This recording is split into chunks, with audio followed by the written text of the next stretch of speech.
Hello, I'm Linda from Barlates Body Blitz, and here's little Minnie grooming herself all cute on the mat. Today we're doing walk off belly fat 5,000 step walk. So if you're like me and you're currently in an environment where you cannot be walking outside, for me it's because it's extremely hot at the moment here in Perth, Western Australia, then this workout is for you to get your steps in. It's a low intensity cardio workout that anyone can do, any fitness level, and it is not designed to be a full-on heart racing cardio. It is definitely on the lower end of the intensity, but I will explain to you while we're walking and stepping why that is so great for burning belly fat, okay? We're just going to be doing 60-second intervals without breaks, just so that I have a reference to kind of change up the exercises. It's not one of those workouts where there's a ton of variety or any kind of choreography. It's going to be really basic to follow, and the main point is to get the steps on that step counter up, okay? So, are you ready? We're just going to start marching in place. So I'm going to keep to the beat of the music whenever possible, but it really is up to you. If you find that the beat is a little bit too fast or too slow, then you can definitely do whatever pace you like. And if you're not one that wants to listen to me talking about various topics to do with belly fat, then mute me right now and put on your favorite playlist. If you're with me, come and walk with a really nice upright posture. Your tummy's in, your shoulders are down and back. Because the pace is quite fast, we're just going to keep it really small. And if you ever prefer to walk forward and back or around the room in circles when I'm doing this marching on the spot, then go for it. Make it your own workout. The main point is that we keep moving the entire time. A few more seconds of this, and then we're just going to do side steps. Minnie is doing some yoga on the mat, so just come side to side. And we're going to start swinging our arms. You decide how wide you want to step and how deep you want to go into that little squat on either side. Deep breaths here, oxygenating the body. So if you've been following me for a while, you would have seen that I am into the kind of zone 2 cardio lately. Back in the day, perhaps you were like me, trying to kill yourself with the hardest possible intensity workout you could find to burn the most amount of calories and to leave you kind of in a puddle of sweat. Well, I kind of decided that was not for me anymore. And part of that reason was because I went through some health issues that kind of made me realize I need to be doing things that are a little bit more gentle on the body. We're going to do some step reaches. Tap to the side and reach overhead.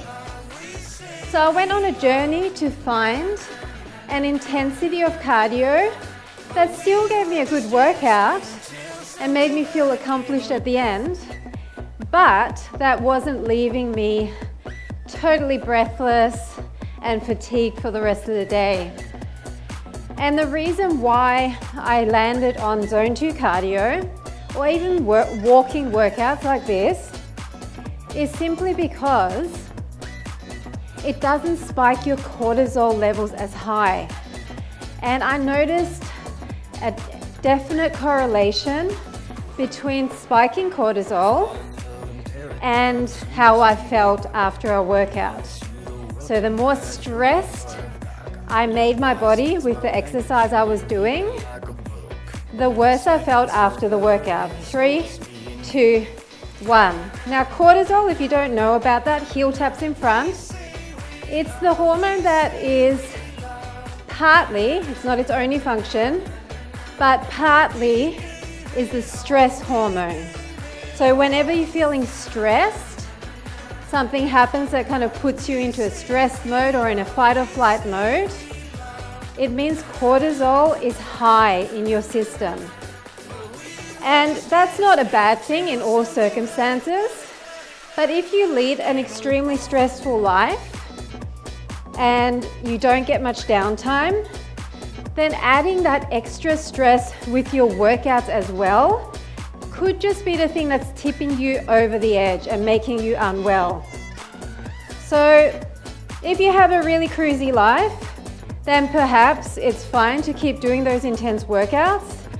But if you just have a busy schedule and you have a lot of stress in your life, butt kicks next, then you might want to consider taking it down a few notches. And I'm not just saying that because of stress, but I'm also saying that in terms of belly fat, because there is a direct correlation between losing fat, and particularly belly fat is associated with high cortisol levels or high stress. So there's a direct correlation with losing that belly fat and coming into a more relaxed state, or the ability to come into a more relaxed state more quickly after you do have stresses. Now, I'm just basically giving you information that I came across in my search for the perfect workout routine, which I haven't found yet, but I'm trialing many different things. And you're my guinea pigs as you come along this journey with me. We're going to do 2 steps across and back. So I listened to countless podcasts and found so much amazing information about cortisol and its relation to things like energy levels and also belly fat. And this is why I want to share it with you. So in a nutshell, what I have come to understand is that when you are stressed and you have a lot of cortisol in your body, your blood glucose level spikes as well. It's kind of like a correlation between cortisol and blood glucose. And when blood glucose is high, it means your body has to release something called insulin to transport that blood glucose or the glucose out of your blood. When there's a lot of insulin in the body, we're going to come into a twist and a twist, a twist and a tap. Twisting, getting the waistline involved. When there's a lot of glucose in the bloodstream or insulin in the bloodstream, it means you cannot burn fat as fuel at the same time.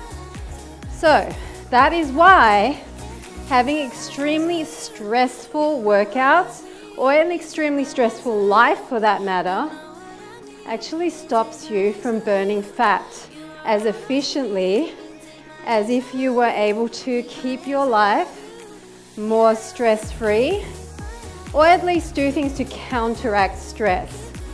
Having said that, that is not the only thing that's going to help you with belly fat, because a huge component is also your diet, and we can definitely talk about that as well. But that is the basis of why I decided to slow down my cardio.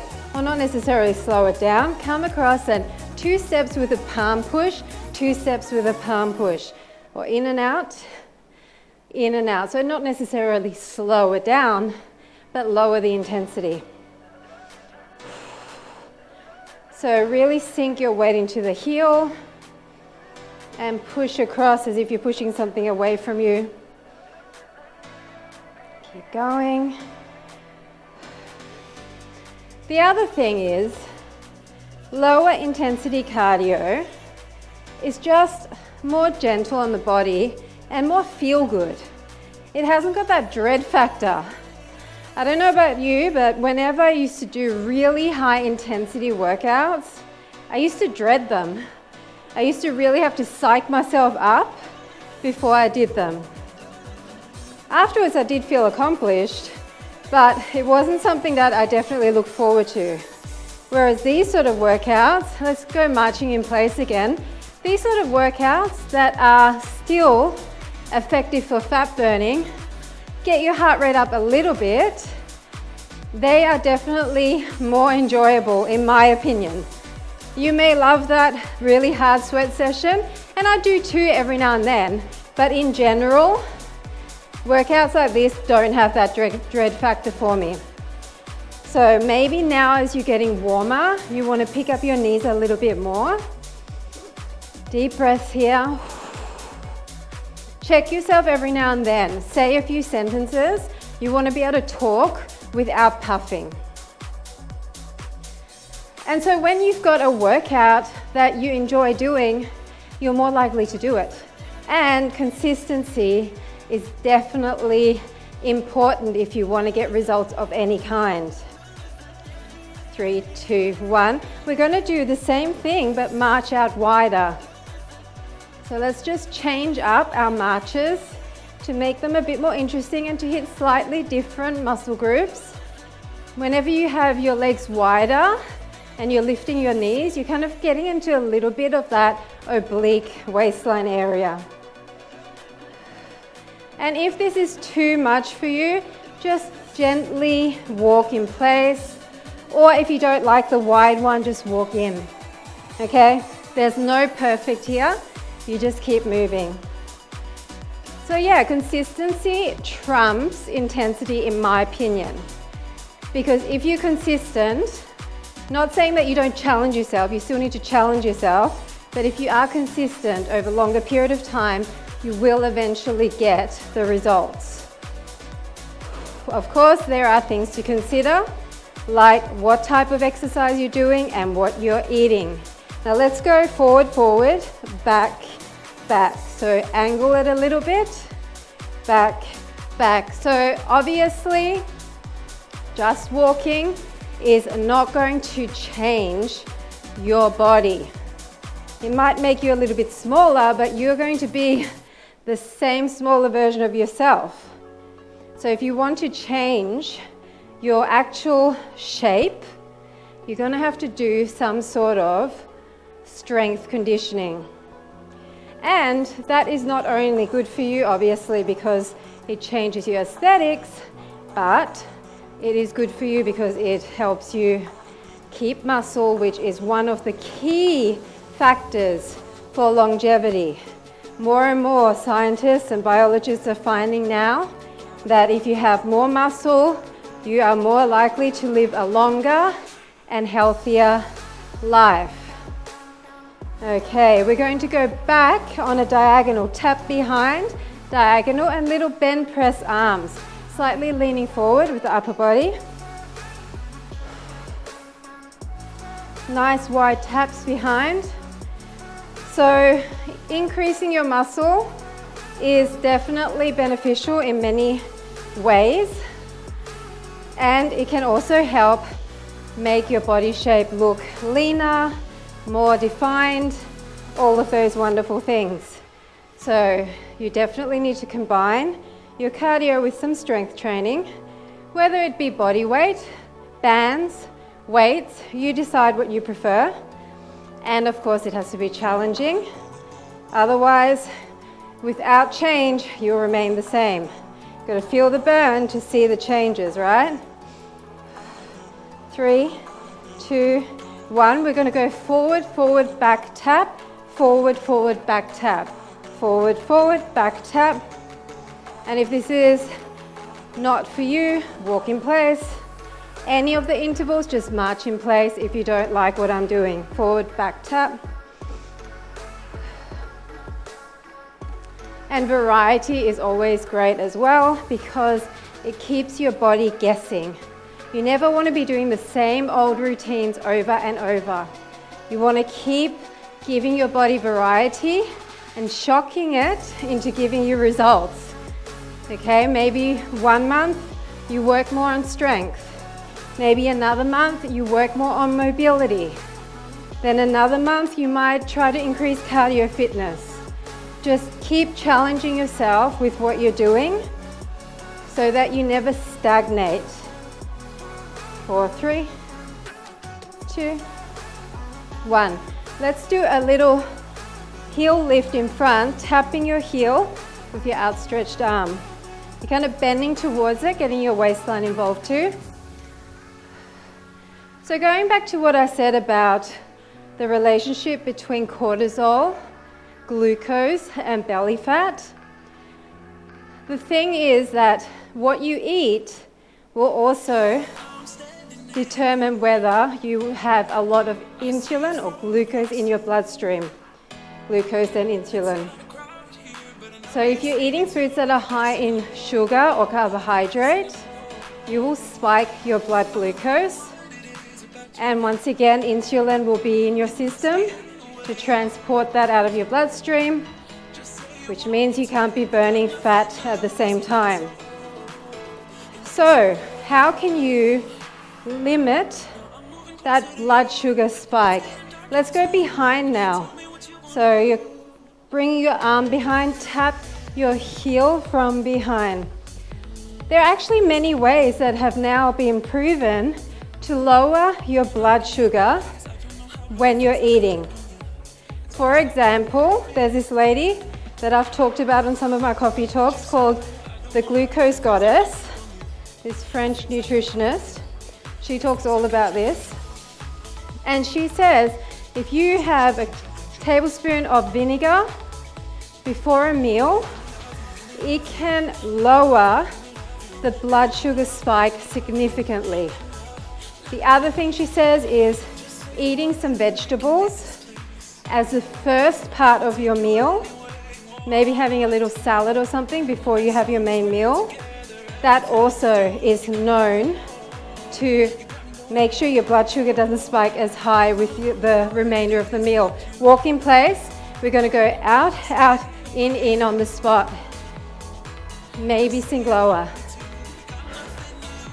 And also when you're eating carbohydrate-rich foods, eating them in conjunction with protein and or fat will also lower the blood sugar spike of that food. If you are interested in all of this, go to my coffee talks, and I've got an entire coffee talk on nutrition, optimizing nutrition, and I've got another one on how to maintain your energy levels, steady energy levels, and that talks all about this blood glucose spike in more detail. It's definitely something that was eye-opening for me. 6, 5, 4, 3, 2, 1. We're going to go 1, 2, 3, knee pull, back 2, 3. 1, 2, 3, knee, back 2, 3. 1, 2, 3. Doesn't have to be a really big knee. The other thing that can help with keeping your blood sugar stable is intermittent fasting.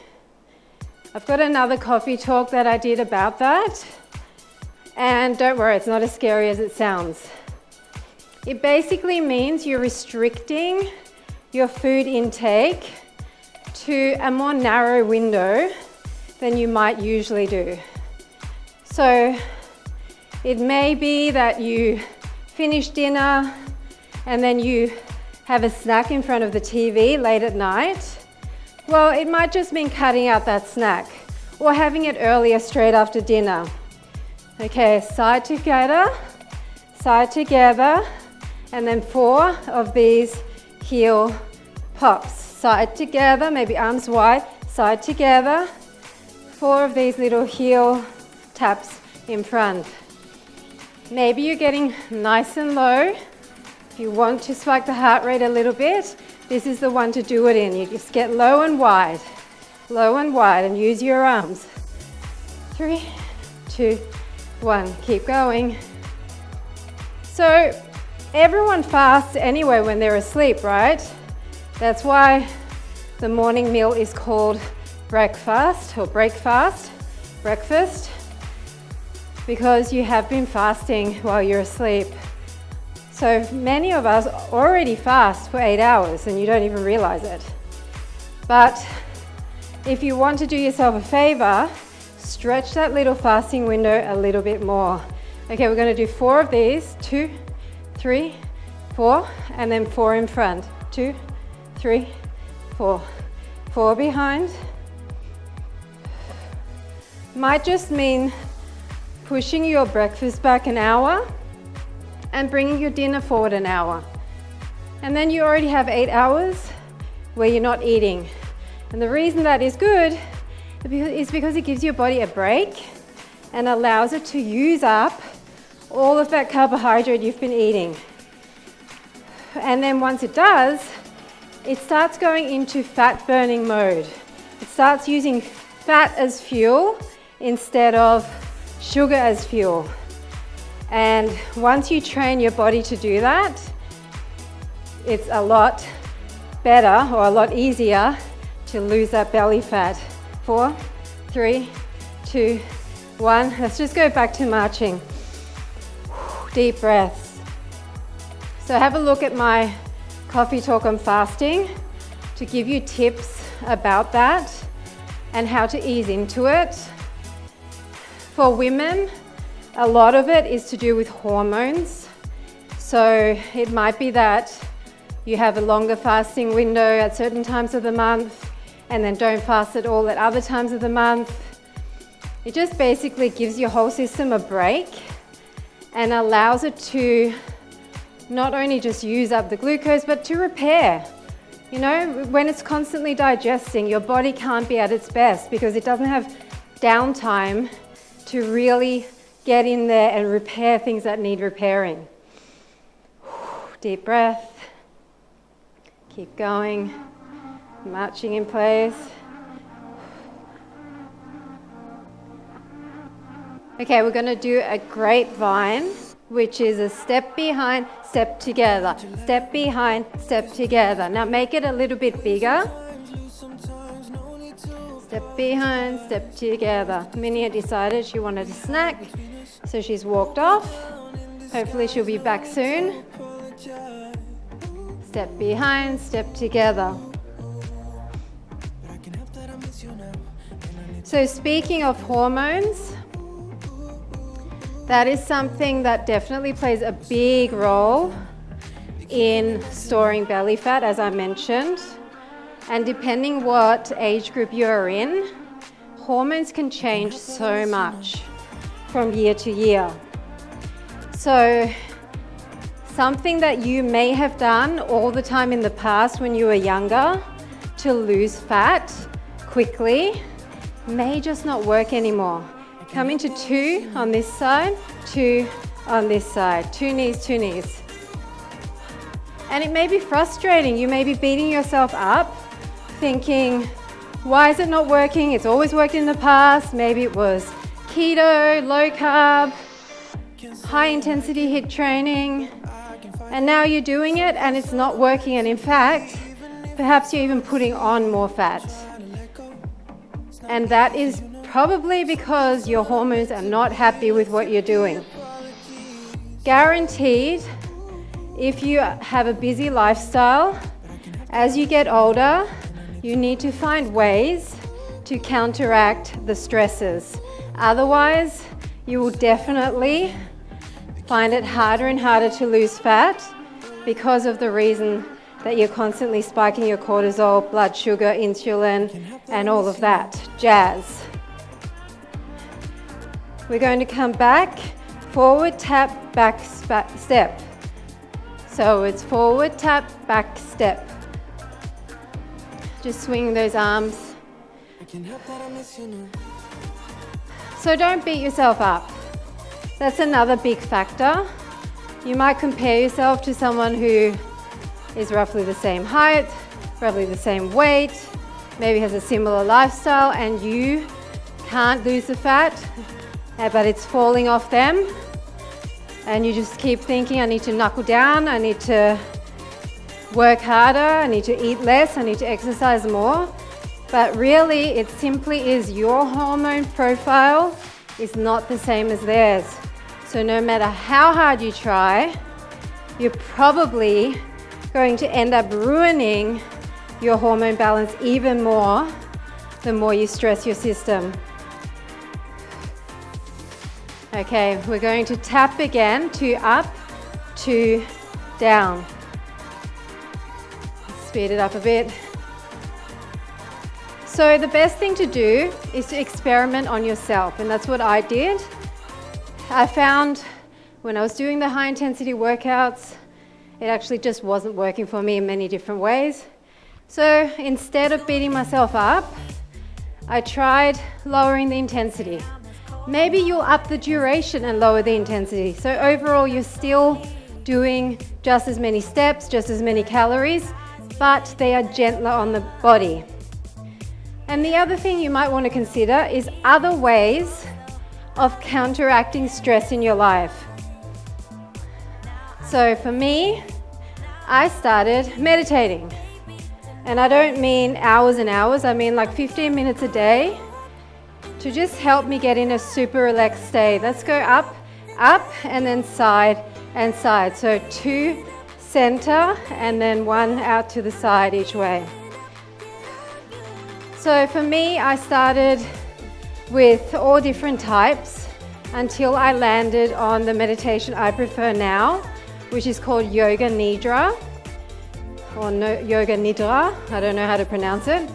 Anyway, it's basically one where all they do is get you to lie down in a very comfortable way, and they get you to cycle through the body, like scan through your body, focusing on all different parts of your body. And somehow doing that with someone that's got a really soothing voice helps you to relax so much that it's almost like your body is asleep, but your brain is still awake. Okay, so for me, that worked. Let's just toe tap and toe tap, nice and slow. If you don't want a straight leg, then just bring the knee up. Maybe you're just going like this. If you can, big sweeping kicks. Can you believe we're almost done? This is going to be a 30-minute workout by the time we finish all of the 30, 60-second intervals. And we're nearly done because I've been yabbering on so much. Time has flown by. I don't know if it has for you as well, listening to me yabber on. I hope it's been informative so far. So with the meditation, I was never one to be able to do the one where you empty your mind. I just kept thinking about stuff and my thoughts would be racing and I found it very difficult. So I needed to do one that helped me to focus on something, because that still let my heart rate come right down, but my mind was semi-active. Let's go side step, and this time just push and push. Up and down, push to the side. So you might need to try a few different ones if you want to give meditation a go. And you might land on something that you really enjoy. There are so many types and so many instructors, amazing people that give you free content on YouTube that can really help. So just a short meditation practice, maybe not even every day, maybe every other day, can really help to counteract stresses in our lives. The other thing is learning how to self-soothe, learning how to get yourself out of a stressed state and back into a relaxed state. That is going to be a game changer for all of us. Okay, deep breath. We're going to, instead of walking like this, we're going to prance. So we're going to pop our heel as if we're doing one of those weird power walks where we kind of use our hips a bit more. So you're not lifting your toes, you're just lifting your heels and pumping. Pump and pump. Deep breath. So in terms of self-soothing, what they have found in various studies is that breathing is the thing that most effectively gets you to switch from that stress state into a more relaxed state. So taking in 2 deep breaths through the nose and 1 longer exhale through the mouth is known to change your nervous system by the time you do 4 rounds of that. So it's a super way of calming yourself down quickly when you feel your anxiety and your stress rising. Okay, we're going back to step touch and we're going to change the arms. We're going to do double time arms, pushing in front. Step touch and push and push. Push and push. This is our second last 60 seconds. So maybe you want to go for it a little bit more. Maybe you want to do a tiny push off and skate behind. You can do that. Seeing we're nearly done. Other people do breathing practices, like Wim Hof is a guy who has an amazing breathing practice where you can also, once again, change your nervous system, down-regulate. You can look him up on YouTube. He's got follow-along videos. And there are actually many different types once again, but definitely breathing, learning how to breathe deeply when you're stressed is going to help you so much. Last interval, not even really an interval, last 60 seconds. Let's just march it out. Come with me, enjoy the last little bit of this workout. 30 minutes, 5,000 steps. It may not translate exactly to 5,000 steps on your step counter because we did reaches and we did butt kicks and things like that. But don't worry, it definitely is more steps than you would think. So don't kind of get too pedantic about these things. Don't take yourself too seriously. Life's short and you want to try and have an enjoyable experience here. Even though there's so many challenges and so much suffering and so many stresses in our lives, we can still have a more positive mindset where we look at the things that we can be grateful for. So be grateful that you're here with me, that you're able to move, that your body is able to walk for 30 minutes without pain, without having to stop, and that is something to be grateful for.